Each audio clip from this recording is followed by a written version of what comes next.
কবিতার নাম ভিখারি। কবি তপন কুমার মাহাতো। উচ্চ বর্ণের ভিখারির দল আসে, নীচ বর্ণের দুয়ারে দুয়ারে ভিক্ষাবৃত্তি করিবার তরে। নীচ বর্ণের দুয়ারে দুয়ারে হাঁক দেয়, জয় সীতারাম ধ্বনি তুলে করে ভিক্ষাবৃত্তি। জয় সীতারাম ধ্বনিতে তার ভরে না তো ঝুলি, নীচ বর্ণের ভিক্ষাদানের ফলে ভরে তার ঝুলি। জয় সীতারাম হয় না উচ্চ বর্ণের ভিখারির ঈশ্বর, নীচ বর্ণের মানুষেরাই হয় উচ্চ বর্ণের ভিখারির ঈশ্বর। নীচ বর্ণের মানুষের অন্ন জল খেয়ে পরিপুষ্ট হয় উচ্চ বর্ণের ভিখারির দেহ। তাই তো নীচ বর্ণের মানুষেরাই হয় উচ্চ বর্ণের ভিখারির ঈশ্বর। নীচ বর্ণের মানুষেরা হয় না কখনো কর্মবিমুখ, তারা কর্মময় জগতে এসে কর্মে হয় নিপুণ। কর্মেই ধর্ম হয় তোমরা জানো সকলে, কর্মেই জীবের কল্যাণ হয় এই বিশ্বভুবনে।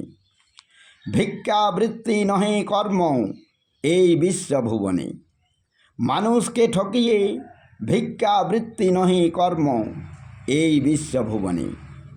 কর্মময় জগতে আমরা আসিয়াছি সকলে, এই বিশ্ব ব্রহ্মাণ্ডে কর্ম করিবার তরে।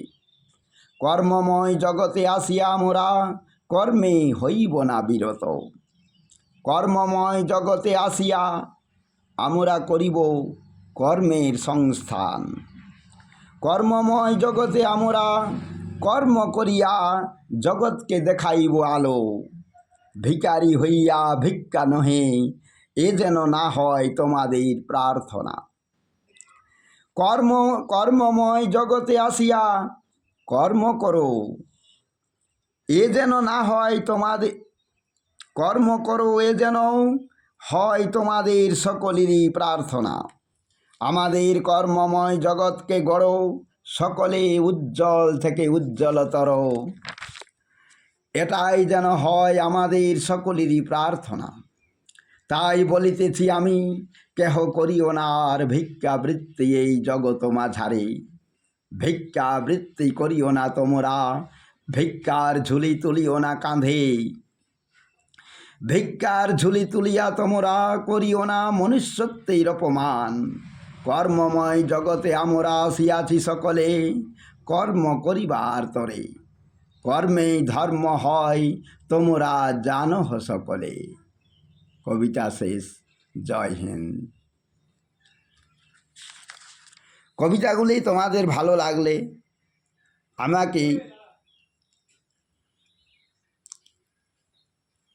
আমাকে ভালোভাবে জানাবেন বা কমেন্ট করে জানাবেন, এটাই আমার কাম্য আপনাদের কাছ থেকে। জয় হিন্দ বলে আবার আমি শুরু করলাম।